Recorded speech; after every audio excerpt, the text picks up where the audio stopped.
కామారెడ్డి జిల్లా ఎల్లారెడ్డి పట్టణంతో పాటు మండలంలో వర్షం బీభత్సం సృష్టించింది.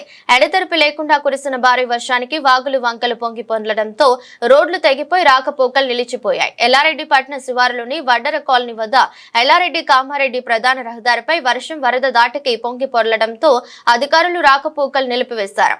మండలంలోని బ్రాహ్మణపల్లి పొంగి పోరాటంలో రుద్రారం ఎల్లారెడ్డి మధ్యలో రాకపోకలు పూర్తిగా నిలిచిపోయాయి. అలాగే మండలంలోని కొట్టాలు లక్ష్మాపూర్ బ్రిడ్జ్ వరకు తాకడికి తెగిపోయింది, ప్రమాదకరంగా మారింది. దీంతో రాకపోకలకు తీవ్ర ఇబ్బందులు ఎదురవుతున్నాయి. అటువైపు ప్రయాణికులు ఎవరు వెళ్లవద్దని అధికారులు సూచించారు. కాగా ఎల్లారెడ్డి పట్టణంలోని పలు కాలనీల్లోని ప్రజల ఇళ్లలోకి వర్షం నీరు వచ్చి చేరడంతో తీవ్ర ఇబ్బందులు పడుతున్నారు.